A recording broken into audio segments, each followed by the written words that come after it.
El sueño de los médicos se ha hecho realidad. Observar el interior del cuerpo ya es posible. Después de más de un siglo, científicos, médicos y premios Nobel, gracias a un intenso trabajo, han logrado excelentes técnicas de diagnóstico por imagen. Estas imágenes ayudan al diagnóstico y a la curación. Conozcamos la historia de tan notables descubrimientos. El diagnóstico por imagen.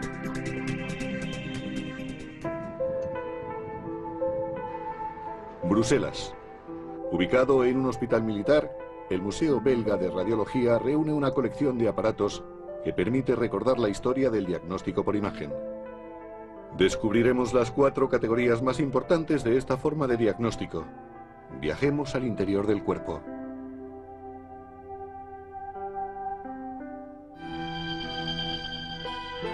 Todo comienza a finales del siglo XIX en Würzburg, Alemania. El joven Wilhelm Conrad Röntgen, profesor de física, en un clima de competitividad internacional, se interesa por las novedades llegadas a Europa sobre la radiación catódica. Röntgen es un apasionado de la fotografía, la cual jugará un papel decisivo en el descubrimiento de los rayos X, que serán el origen del diagnóstico por imagen. Röntgen haría un descubrimiento que resultaría determinante. Un día su ayudante le llevó unas placas fotográficas. En aquella época todas las placas eran de vidrio. Dicho ayudante dominaba muy bien la técnica fotográfica, pero al llegar dijo: he cometido un error y he velado un lote de placas. Röntgen se preguntaba cómo podía haber ocurrido aquello.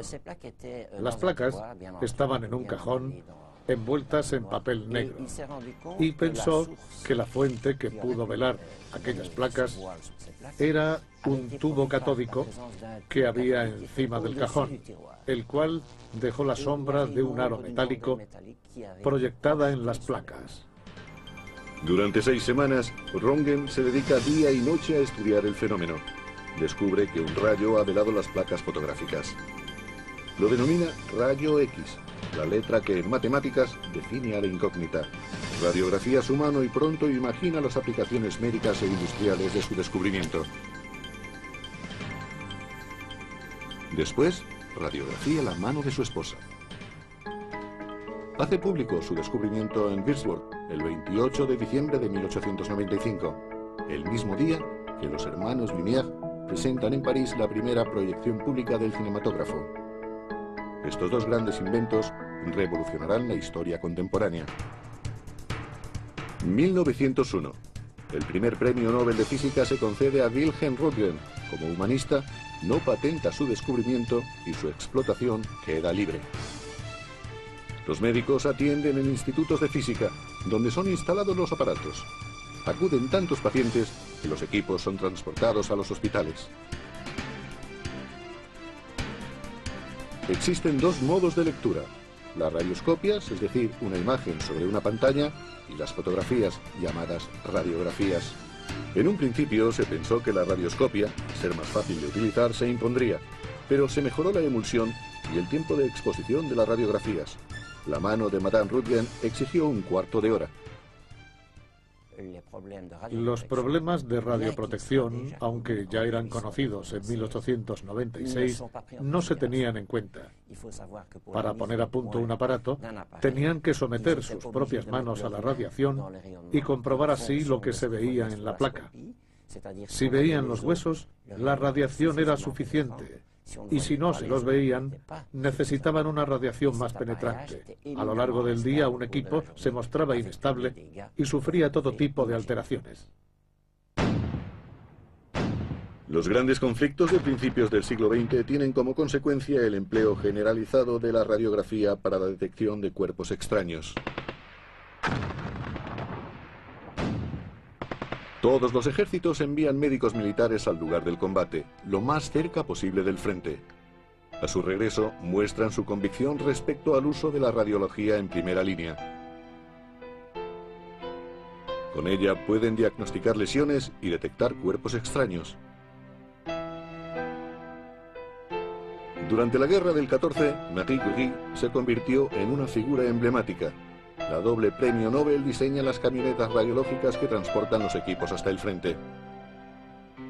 Madame Curie y su hija contribuyeron a la historia del diagnóstico por imagen con las ambulancias radiológicas. La leyenda de las pequeñas Curie había nacido. Cientos de ellas son utilizadas por el ejército francés. La radiología móvil demuestra su utilidad. La Primera Guerra Mundial tendría, al menos, una consecuencia positiva, y es que todos los hospitales contarían con una instalación radiológica. Un industrial norteamericano, George Eastman, observa que los dentistas desde comienzos de siglo utilizan una película de celulosa para radiografiar la dentición de sus pacientes.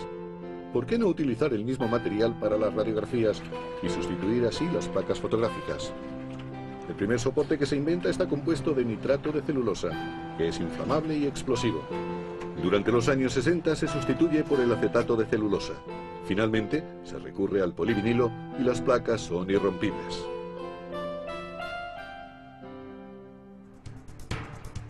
En los años 20, en los primeros congresos de radioprotección, se elabora una reglamentación sobre los riesgos en el empleo de los rayos X. Los médicos sufren radiaciones y también los pacientes, aunque en menor medida. Cada año se contabilizan decenas de muertes por leucemia. Los rayos X golpean todas las células de una manera acumulativa. Una quemadura por radiación solar no tiene por qué dejar secuelas, pero la exposición excesiva a los rayos X deja huella en los genes celulares. Se rompe el ADN y se producen lesiones a largo plazo. En todo el mundo se elaboran reglamentaciones para proteger a los pacientes y a los manipuladores. En adelante, un cristal de plomo hace de pantalla protectora. Se produce un importante avance gracias al uso de productos de contraste inofensivos. En los años 30 puede seguirse su recorrido gracias a una cámara. Esta práctica supuso un gran avance en los campos de la urología y la gastroenterología. Las imágenes permiten constatar anomalías y orientar el diagnóstico. Durante 3/4 del siglo XX, la tuberculosis provoca millones de víctimas. Gracias a la radiología y a un derivado de la penicilina, se posibilita la detección preventiva de los focos de la tuberculosis pulmonar. La radiología supone un gran avance contra esta enfermedad. Los gobiernos se movilizan contra la terrible plaga.